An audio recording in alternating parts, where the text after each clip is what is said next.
Tu es élevé, oui, Saint-Esprit. Tu es élevé. Prends la première place. Prends la première place. Prends la première place.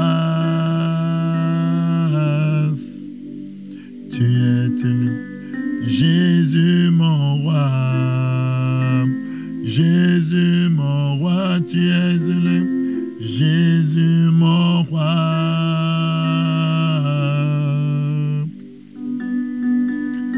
Bien-aimé, je te bénis ce matin. Si tu m'écoutes ce matin, ça veut dire que Jésus t'a donné le souffle de vie.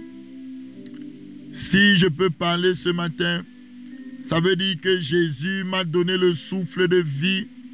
Alors ce matin, je dis, Seigneur, prends la première place. Ce matin, je dis, Seigneur, que je diminue et que toi, tu croisses. Seigneur Jésus, merci pour ton sang qui a coulé pour moi à la croix. Merci pour ta miséricorde. Merci pour ta compassion. Merci pour ton amour, Seigneur mon Dieu, parce que tu es le Dieu de gloire. Tu es le Dieu de bonté. Tu es le Dieu de puissance. Tu es le Dieu de vie. Tu es le Dieu d'autorité. Seigneur mon Dieu, je t'élève. Seigneur mon Dieu, je te glorifie. Seigneur mon Dieu, je te magnifie. Seigneur mon Dieu, je t'exalte. Qui est semblable à toi, Seigneur? Qui est comparable à toi, Seigneur? Qui est comme toi, Seigneur? Dans le nom précieux de Jésus, nous avons ainsi prié. Bien-aimé, sois béni, toi qui écoutes cette parole. Certainement, Jésus a quelque chose de bon pour toi ce matin. Alors, nous sommes en train de partager sur la divinité de Jésus-Christ. Et nous regardons par les Écritures. Nous voyons que Jésus, c'est Yahweh. La Bible nous dit par l'apôtre Paul que le mystère de la piété est grand. Quand on dit que quelque chose est mystérieux, ça veut dire que c'est un truc, un mystère, c'est quelque chose de caché. C'est quelque chose que tu as besoin de révélations pour voir, pour comprendre. Ce n'est pas quelque chose de facile à comprendre, un mystère. Le mystère, c'est un truc caché. Quand on dit le mystère de la piété, ça veut dire que c'est quelque chose de compliqué. Les gens n'arrivent pas à le comprendre. Les gens n'arrivent pas à comprendre que le Dieu Tout-Puissant, l'alpha et l'oméga, celui qui a créé toutes choses, a décidé un jour de revêtir un corps humain et de venir dans sa création, de venir dans le monde. La Bible nous dit que c'est lui qui a créé le monde. Il est venu dans le monde et le monde ne l'a pas reçu. Il est venu chez les siens, chez les Juifs, mais les Juifs ne l'ont pas accueilli, les Juifs ne l'ont pas reçu. Jésus lui-même a dit, je suis venu au nom de mon Père. Quand il dit au nom de mon Père, c'est-à-dire que c'est lui-même le Père. Il porte le nom du Père. C'est ce qu'il était en train de dire. Parce que le nom du Père, c'est Jésus-Christ. Je vous ai déjà montré ça dans les épisodes passés. Donc il est venu avec ce beau nom, ce merveilleux nom. Et il dit, vous ne me recevez pas. Mais quand l'Antichrist viendra, quand quelqu'un d'autre viendra en son propre nom, vous allez le recevoir. Alors ce matin, mon frère, je te dis, je te supplie, si tu entends ma voix pour la première fois, répands-toi, reçois le nom de Jésus dans ton cœur. Reçois Jésus dans ta vie. Jésus va te laver par son sang. Jésus va te purifier par son sang. Jésus est la pierre angulaire qu'ont rejeté ceux qui bâtissaient, mais qui est devenu la principale de l'angle. Jésus-Christ ce matin dans ton cœur, Jésus-Christ ce matin au travers de cet audio, il te dit, l'heure est avancée, la nuit est avancée, le jour est près de paraître. Il est temps de mettre notre vie en règle. Il est temps de nous laver par la puissance du Saint-Esprit. Il est temps de nous sanctifier par la puissance du Saint-Esprit. Que Jésus nous purifie, que Jésus nous lave, que Jésus nous purifie, que Jésus nous lave. Dans le nom précieux de Jésus de Nazareth. Seigneur, nous te bénissons. Seigneur, nous te levons. Seigneur, nous glorifions ton Saint-Nom. Parce que tu es le Dieu suprême. Tu es le Dieu de gloire.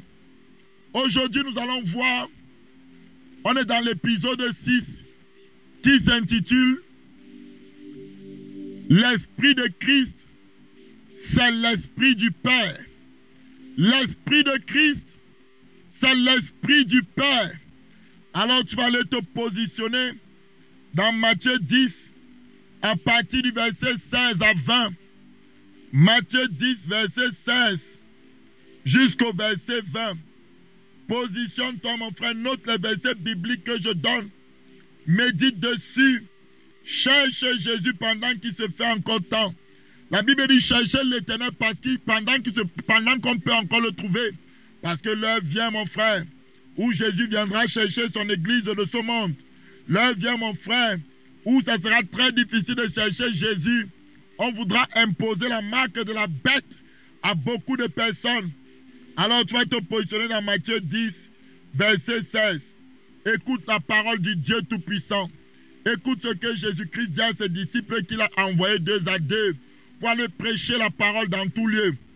Voici, je vous envoie comme des brebis au milieu des loups. Soyez donc prudents comme les serpents et simples comme les colombes. Mettez-vous en garde contre les hommes, car ils vous livreront aux tribunaux. Ils vous battront de verges dans leurs synagogues. Vous serez menés à cause de moi devant des gouverneurs et devant des rois pour servir de témoignage à eux et aux païens. Mais quand on vous livrera, ne vous inquiétez ni de la manière dont vous parlerez, ni de ce que vous direz. Ce que vous aurez à dire vous sera donné à l'heure même. Verset 20. Car ce n'est pas vous qui parlerez, c'est l'Esprit de votre Père qui parlera en vous. Oh mon frère bien-aimé, Jésus met en garde ses disciples. Je suis en train de vous envoyer dans la moisson 2 à 2 pour parler de mon Saint-Nom. Mais mettez-vous en garde contre les hommes. Mettez-vous en garde car ils vous livreront. Ils vous battront de verges. Ils parleront mal contre vous. On vous mettra devant le tribunal pour que vous puissiez vous justifier de cet évangile que vous prêchez. Mais Jésus dit, ne craignez rien au verset 20. Lis le verset 20 de Matthieu 10 avec moi. Car ce n'est pas vous qui parlerez, c'est l'Esprit de votre Père qui parlera en vous. Bien-aimé, regarde l'Esprit de votre Père. Père ici est avec grand P. P, grand P, c'est le Père céleste. C'est Yahweh. Père en hébreu veut dire Abba. C'est la source de tout. La Bible dit que Dieu est esprit, dont le Père est esprit. Lorsqu'on dit que c'est l'Esprit de votre Père, on est en train de dire simplement que c'est le Père lui-même qui parlera en vous. Alléluia. On va donc voir. L'Esprit du Père, c'est l'Esprit de Christ. On va le voir par les Écritures. Donc Jésus a prophétisé cela. Maintenant, cette prophétie va commencer à s'accomplir dans la vie des disciples. Va te positionner dans Acte 4, à partir du verset 1 jusqu'à 13. La Bible nous dit avant cela, dans Acte 3, que Pierre et Jean montaient au temple pour prier. C'était la 3e heure, c'est-à-dire c'était 9 h du matin. Ou c'était peut-être la 9e heure, c'est-à-dire c'était 15 h du soir peut-être. Et ils montaient pour prier au temple. Et quand ils montaient pour prier, ils ont vu quelqu'un qui était paralytique de naissance. Donc il est né paralytique. Il n'a jamais marché. Et la Bible nous dit que cet homme avait plus de 40 ans. Et il avait l'habitude de rester auprès du temple pour faire l'aumône depuis toutes ces années. Donc, tous les gens de la ville le connaissaient parce que à Jérusalem, il n'y avait qu'un seul temple où on allait prier. Donc, lorsque tout le monde convergeait pour aller à la prière, il voyait toujours cet homme à l'entrée du temple faire l'aumône, demander à Dieu faire l'aumône. Mes frères et sœurs, et le Seigneur Jésus a fait grâce. Le Seigneur Jésus a fait grâce, mes frères et sœurs. Le Seigneur Jésus a fait grâce, mes frères et sœurs. Quand l'apôtre Paul est parti, l'apôtre Paul a dit, je n'ai ni or ni argent, mais ce que j'ai, je te donne, lève-toi et marche. Et cet homme s'est levé. Cet homme a commencé à marcher. Cet homme a commencé à agir puissamment. Dans le nom précieux de Jésus, il a commencé à danser. Il ne quittait plus l'apôtre Pierre. Alors Pierre s'est mis directement à prêcher. Pierre a commencé à révéler que c'est à cause du nom de Jésus que cet homme pouvait être guéri de manière totale. Et la foule était surprise. Alors tu vas maintenant te positionner dans Acte 4. On entre maintenant dans Acte 4. J'étais en train de poser le contexte passé pour que tu comprennes ce qui se passe dans Acte 4. Vous allez voir ce qui va se passer. Ce que Jésus a dit qu'on vous livrera va arriver ici. On vous mettra en prison.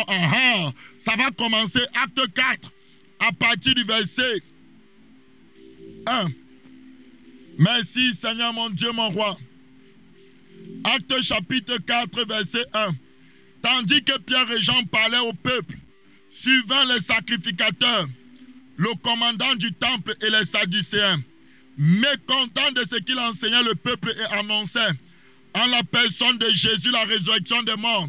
Je t'annonce ce matin que Jésus est mort, crucifié, on l'a enseveli et qu'il est ressuscité le 3e jour et que Jésus est vivant.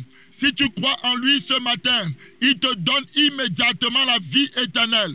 Car la Bible dit que le Père a tant aimé le monde qu'il a donné son Fils, afin que quiconque croit en lui ne périsse point, mais ait la vie éternelle. Si ce matin tu crois en Jésus, tu reçois la vie éternelle. Si ce matin tu mets ta confiance en Jésus, tu reçois la vie éternelle.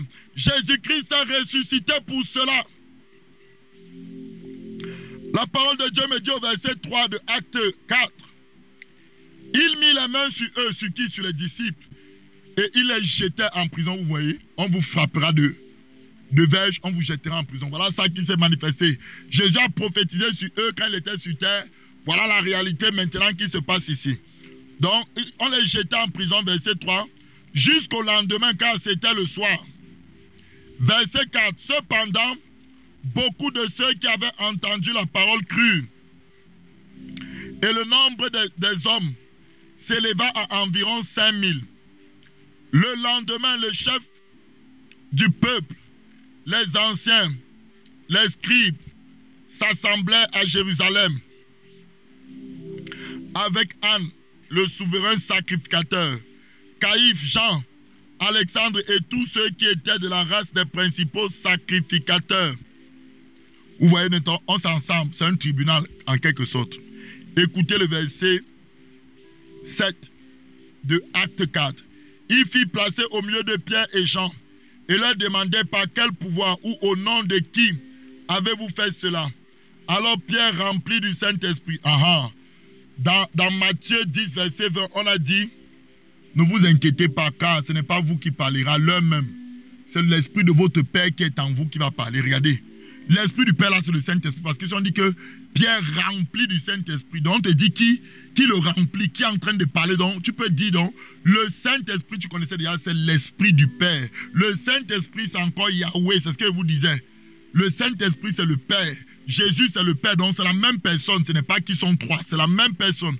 Donc, ici, rempli du Saint-Esprit, l'Esprit du Père dont Jésus avait prophétisé là, va aider Pierre à se justifier. Donc, verset 8 dit, alors le Saint-Esprit, donc, alors Pierre, rempli du Saint-Esprit, leur dit, chef du peuple, donc c'est le Saint-Esprit qui parle ici, et ancien d'Israël, puisque nous sommes interrogés aujourd'hui sur un bienfait accordé à un homme malade, afin que nous disions comment il a été guéri. Verset 10, sachez-le tous et que tout le peuple d'Israël le sache. C'est par le nom de Jésus-Christ de Nazareth que vous avez crucifié et que Dieu a ressuscité des morts. C'est par lui que cet homme se présente en pleine santé devant vous. Oh, que Dieu soit béni, que Jésus soit glorifié, que Jésus soit magnifié, que Jésus soit exalté. Pierre dit que c'est par le nom de Jésus-Christ que cet homme a été guéri. Allons au verset 11. Jésus est la pierre rejetée par vous qui bâtissez et qui est devenue la principale de l'angle. Les principaux sacrificateurs disaient que Jésus chasse les démons par Belzébul. Les principaux sacrificateurs disaient que Jésus enseigne qu'il faut manger le sang, il faut boire la chair, qu'il est un carnivore, que ça c'est une secte. On ne peut pas manger un être humain. Il est écrit dans la loi que c'est interdit. Ils avaient dit que Jésus est un faux prophète. Quand Jésus a dit je suis le Fils de Dieu, les souverains sacrificateurs avaient déchiré ses vêtements pour dire c'est un blasphème. Avons-nous encore besoin de témoins? Il mérite la mort. On a commencé à le bafler. On a commencé à le frapper. Et Pierre dit ici que c'est ce Jésus que vous avez régné. C'est ce Jésus-là qui faisait des miracles. C'est ce Jésus qui guérissait beaucoup de malades que vous avez régné. C'est ce Jésus que Dieu a établi comme une pierre angulaire. Alléluia. Jésus est la pierre rejetée par vous qui bâtissez et qui est devenue la principale de l'angle. Verset 12. J'aime l'apôtre Pierre c'est un passionné de Jésus. C'est un adorateur de Jésus. C'était quelqu'un qui aimait le Seigneur profondément. Il dit, il n'y a point de salut. Est-ce que tu m'entends ce matin? Il n'y a pas de salut en aucun autre nom, car il n'y a sous le ciel aucun autre nom qui a été donné parmi les hommes par lesquels nous pouvons être sauvés. Mes frères, mes soeurs, il n'y a pas d'autre nom. Il n'y a pas d'autre nom par lesquels nous pouvons être sauvés. Il n'y a pas d'autre nom par lesquels nous pouvons être délivrés. Il n'y a pas d'autre nom, mon frère. Pasteur Emma ne peut rien pour toi. Aucun pasteur, aucun apôtre, qu'on ne te manque pas, mon frère. Ce n'est que le nom de Jésus qui nous a été donné. La Bible dit, quiconque invoquera le nom du Seigneur sera sauvé. Si nous invoquons le nom du Seigneur, nous serons délivrés. Si nous invoquons le nom du Seigneur, nous serons libérés. Si nous invoquons le nom du Seigneur, il brisera les chaînes au-dessus de nos têtes. Et la parole de Dieu nous dit clairement ici, lorsqu'il vit l'assurance de Pierre et de Jean, il fut étonné, sachant que c'étaient des hommes du peuple sans instruction. Il les reconnut pour avoir été avec Jésus. On te reconnaîtrait pour avoir été avec Jésus. On te reconnaîtrait pour avoir été dans l'intimité de Jésus, dans la présence de Jésus, dans l'amour de Jésus. On te reconnaîtra, mon frère, on te reconnaîtra, ma soeur, par l'autorité de la parole, par le miracle authentique que le Seigneur opérera au travers de ta vie. On reconnaîtra que c'est Dieu qui t'a appelé. On reconnaîtra le mandat céleste sur ta vie, sur l'autorité de sa parole. Dieu confirmera pas de miracle sa parole au travers de ta vie. On reconnaîtra que tu étais avec Jésus. On reconnaîtra l'assurance dans ton cœur. Jesus. Merci Seigneur mon Dieu, mon roi. Merci Jésus pour ta bonté. Merci Jésus pour ta gloire. Alors ici on voit que le Saint-Esprit c'est l'Esprit du Père, parce que Jésus a dit le Saint-Esprit, l'Esprit du Père parlera en vous. Et ici, on voit que c'est le Saint-Esprit qui a rempli Pierre pour qu'il puisse parler. Vous comprenez? Maintenant, on va se positionner. Il va vous montrer donc que le Saint-Esprit aussi, c'est l'Esprit de Jésus. Donc, le Père, c'est Jésus. Écoute, va te positionner dans Acte 16. Acte 16. Acte 16, à partir du verset 1, on va lire jusqu'à 7. Merci Seigneur. C'est l'apôtre Paul. Il se rendit dans l'apôtre Paul, il se rendit ensuite à Derbe et à Lystre. Et voici, il y avait là un disciple nommé Timothée, Timothée, fils d'une femme juive fidèle et d'un père grec, donc c'était déjà un chrétien. Les frères de Lystre et d'Icône rendaient de lui un bon témoignage. Paul voulut l'emmener avec lui. Et l'ayant pris, il le circoncit à cause des Juifs qui étaient dans ce lieu-là. Car tous savaient que son père était grec. En passant par les villes, il recommandait aux frères d'observer les décisions des apôtres et des anciens de Jérusalem. Les églises se fortifiaient dans la foi et augmentaient en nombre de jour en jour. Donc l'église primitive augmentait de jour en jour, en nombre physique. Mais les chrétiens croissaient aussi. Quand Pierre a prêché, on a vu 5000 personnes se convertir. Donc quand le Saint-Esprit est là, il y a des conversions tous les jours. Quand le Saint-Esprit est là, il y a la croissance tous les jours. C'est biblique. Mais quand le Saint-Esprit est absent, vous êtes le même nombre pendant 15 ans. Parce que le Saint-Esprit n'est pas là. C'est la pensée de l'homme. C'est l'homme qui parle. Ce n'est pas l'Esprit de Dieu. La Bible dit que les églises se fortifiaient, c'est-à-dire qu'elles grandissaient spirituellement d'abord. Donc chaque chrétien se fortifiait, devenait de plus en plus fort dans la vie chrétienne, dans la vie de Dieu. Ça c'est un. Et augmentait en nombre.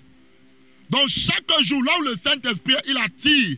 Lorsque je serai élevé, j'attirerai à moi les hommes, a dit le Seigneur Jésus. Verset 6. Écoute bien le verset 6. Ayant été empêché par le Saint-Esprit d'annoncer la parole dans l'Asie, il traversait la Phrygie et le pays de Galatie. Il y a souvent, tu veux faire certaines choses, le Saint-Esprit t'empêche. Donc ici, on a dit tout à l'heure que le Saint-Esprit a rempli Pierre pour qu'il puisse parler. Jésus a dit dans Matthieu 10, à partir du verset 20, que c'est l'Esprit de votre Père qui vous dira ce qu'il faut dire à l'heure même quand vous serez persécuté, quand vous serez devant les tribunaux. Donc, comprends que le Saint-Esprit, c'est l'Esprit du Père. Et ici, le Saint-Esprit, l'Esprit du Père a empêché Paul d'aller en Asie, à ce moment-là, parce que ce n'était pas encore le temps de l'Asie. Parce que dans Acte 19, Paul sera en Asie, il va prêcher dans toute l'Asie aussi. Donc, il y a un temps dans ta vie où Dieu va t'empêcher de faire certaines choses parce que tu n'as pas encore, ce n'est pas encore le moment. Mais il y aura un temps où Dieu va le permettre parce que ce sera le moment de Dieu serait arrivé. Alors tu vas aller, tu continues le verset 7. Arrivé près de la Mysie, il se disposait à entrer à Bithynie, mais l'Esprit de Jésus, écoute, l'Esprit de Jésus ne le leur permit pas. Tu as vu ça? Donc le Saint-Esprit, c'est encore l'Esprit de Jésus. Le Saint-Esprit qui est l'Esprit du Père, là, c'est encore l'Esprit de Jésus. Qu'est-ce que ça nous indique? Ça nous indique que Jésus, c'est le Père. Alléluia. Gloire à Dieu. Et après, maintenant, quelqu'un va l'apparaître en songe, un Macédonien. Il va comprendre que Dieu l'appelle d'aller prêcher l'évangile en Macédonie. Bien-aimé, sois béni ce matin. Donc, je voulais juste te montrer que l'Esprit de Dieu, l'Esprit du Père, c'est l'Esprit de Christ. Et Christ, là, c'est donc le Père, c'est l'Esprit de Jésus. Donc, Jésus, c'est le Père. Écoutez-moi bien. Ce matin, il est écrit dans Romains que l'Esprit de Dieu, ou le Saint-Esprit, rend témoignage à notre esprit. Donc, on voit ici que le Saint-Esprit, qui est l'Esprit de Christ, qui est l'Esprit du Père, en d'autres termes, témoigne à notre esprit né de nouveau. Notre esprit qui a été régénéré par la résurrection de Christ, il témoigne à cet esprit-là que nous sommes enfants de Dieu. Vous voyez? Donc, il y a l'Esprit du Père et il y a l'Esprit né de nouveau que nous avons lorsque nous acceptons Jésus. Vous voyez? Et l'Esprit du Père vient maintenant habiter dans cet esprit né de nouveau qui a été régénéré. Alléluia. Mais Jésus-Christ, ce n'est pas la même chose. Jésus-Christ, on te dit que l'Esprit de Christ, là, c'est l'Esprit du Père. Donc, dans Christ, il y avait Dieu. Tu parlais te positionner dans Colossiens 2. Dieu a voulu que toute sa plénitude habitât en lui.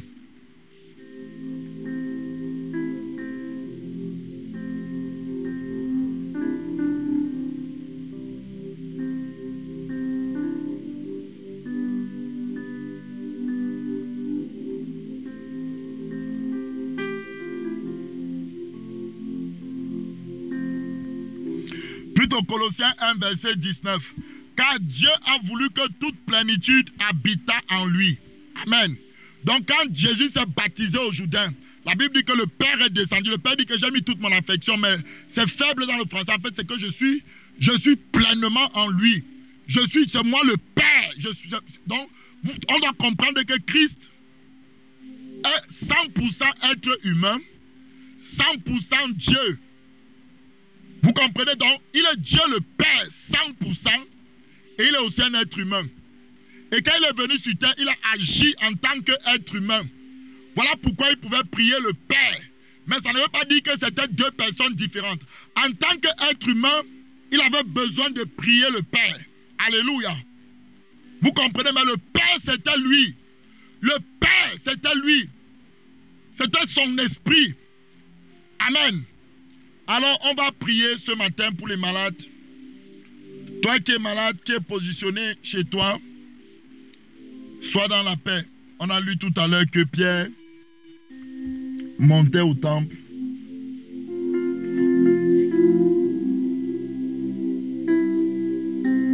Et celui qui était malade fut guéri.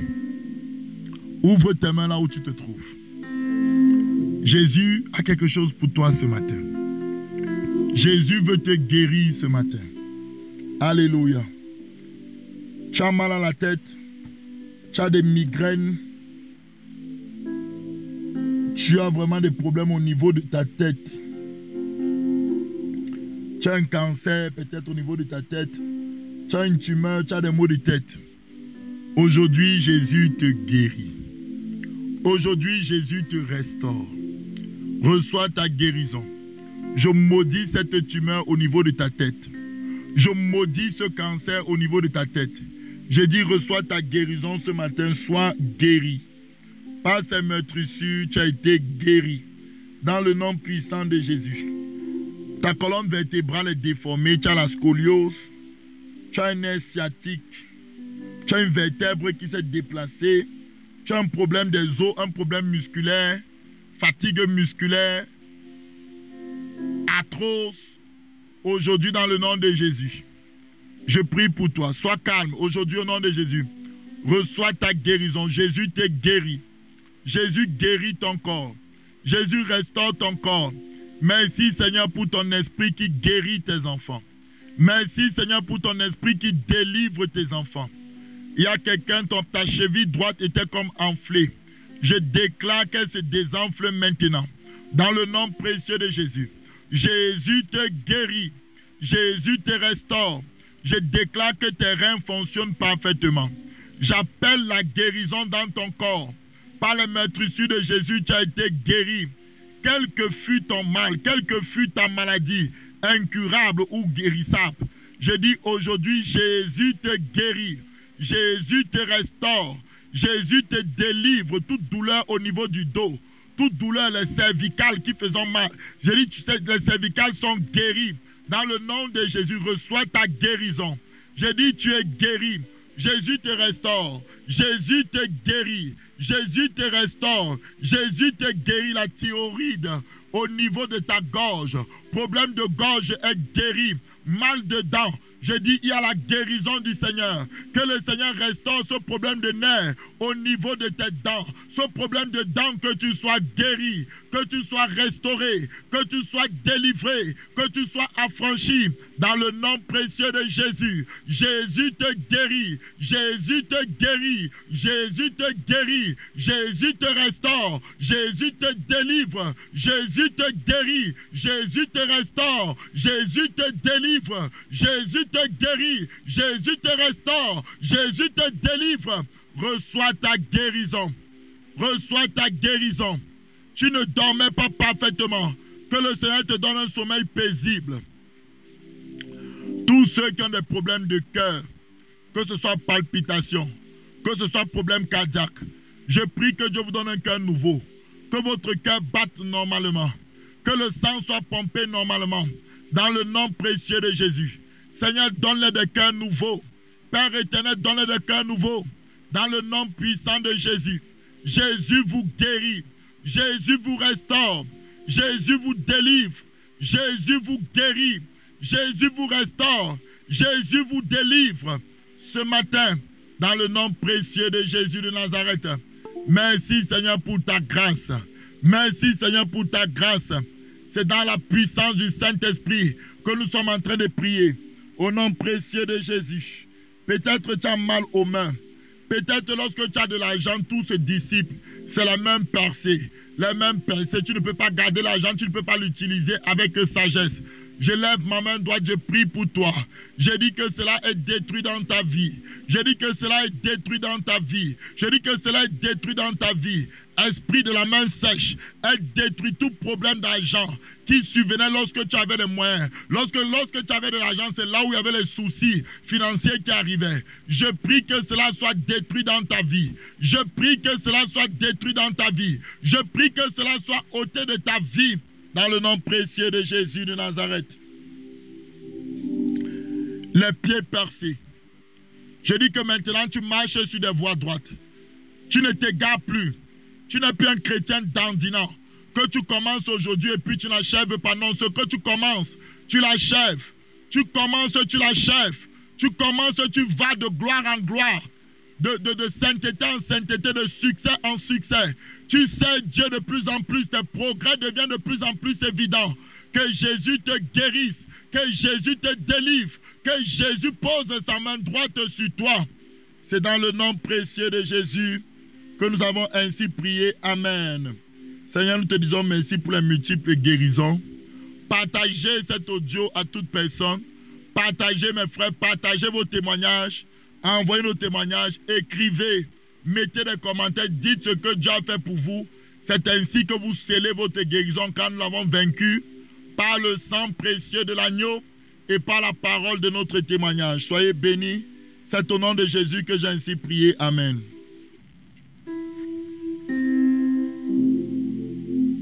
Tu es